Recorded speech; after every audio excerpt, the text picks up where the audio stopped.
Did you miss me? Due to an extremely underwhelming response on my last masterpiece, I'm back to share another glimpse into the world of big meat cooking. This week, we're doing something a little different and roasting a whole pig, Cuban style. But first, let me set the record straight. You will see a pig carcass in this video, and if that makes you uncomfortable, I'm not going to apologize. Especially if you're a meat eater, this is the reality of what your food looks like. Also, don't mistake my playful banter as being flippant about the life of this hog. It's only out of absolute respect for the animal that I make these videos. So if you're offended by what you see, I think it's best you leave now and go eat some tofu. With that out of the way, I think it's about time we get started. So hold on to your cojones. It's going to be a wild ride.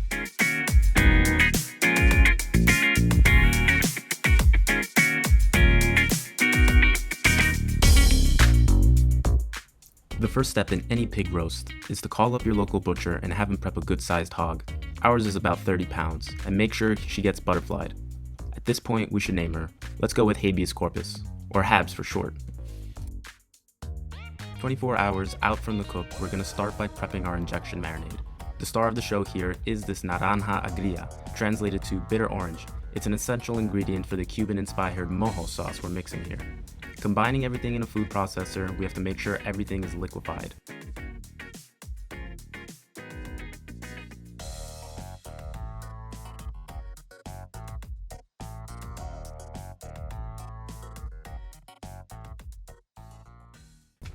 Now we're gonna lay out Habs and spruce her up a bit, kinda like a spa treatment, but way more visceral and bloody.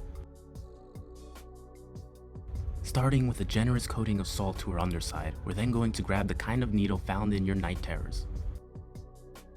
We have to make sure to hit all the meaty areas with our marinade, starting deep and injecting while we pull out slowly.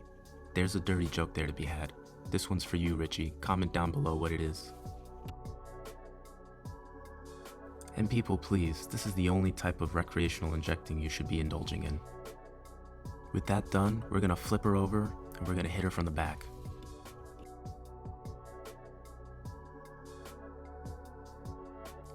Like before, we're gonna give a generous coating of salt to the skin. And because I was feeling frisky, I also layered some smoked paprika. All that's left is to give her a solid rub down.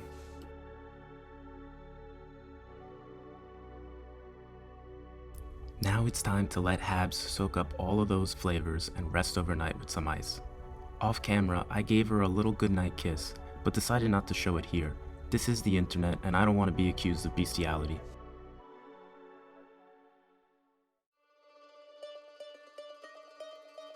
It's time we talk about what we're using for the roast. A favorite of all pig roasters across the world, I introduce you to the caja china. And yes, it's pronounced caja china, not caja China, you uncultured swine. This box is legendary, utilized by the likes of Bobby Flay and Martha Stewart. Shit, even Al Roker is on that caja china vibe. Caja china translates to Chinese box in Spanish. Supposedly, these boxes originally came from Cuba, but really this has nothing to do with China. I did a little digging, and this dude Sid Mintz, a food anthropologist, points out that the word China is a common term used all over the Hispanic Caribbean to describe something clever or mysterious. So in Cuba and Latino countries all over the Caribbean, it is common to call anything that's exotic or unusual Chinese. No stretch to see how this cooking box became the caja china. I'm sure that'll rub some people the wrong way, but hey, I didn't come up with the name.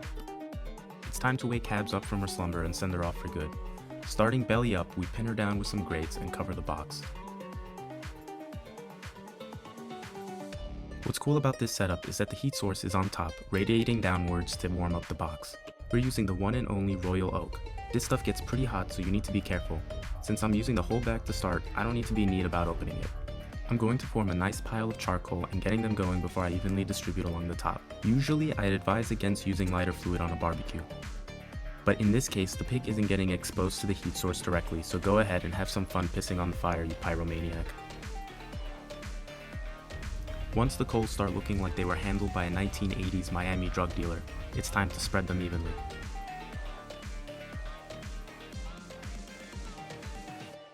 At this point, we're going to walk away and not touch anything for an hour. This next step is crucial, so pay close attention.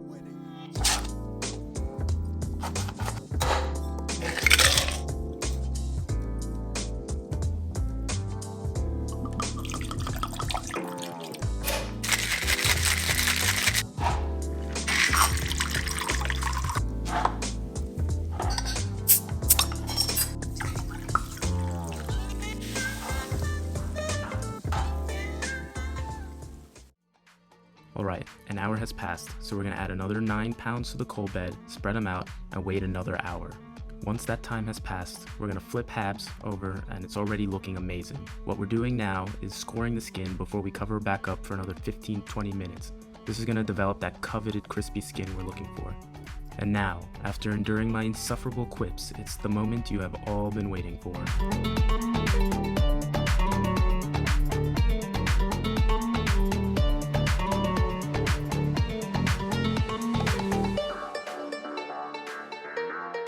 The meat is moist and the skin is crispier than my attitude. Please listen to this.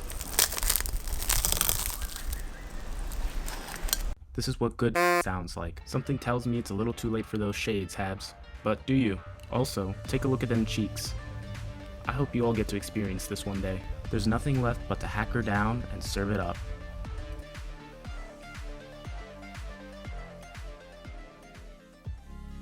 A word to my viewers. This meat came out excellent, but like so many things in life, too much of a good thing will spoil it over time. So if you find yourself cooking a 30-pound pig, just make sure you have a group of people you love to share the excitement with. I promise you, it will even taste better. As for me, I think I'll stick with a salad. Nah, I'm just kidding. Stay hungry everyone, and stay curious. Till the next time.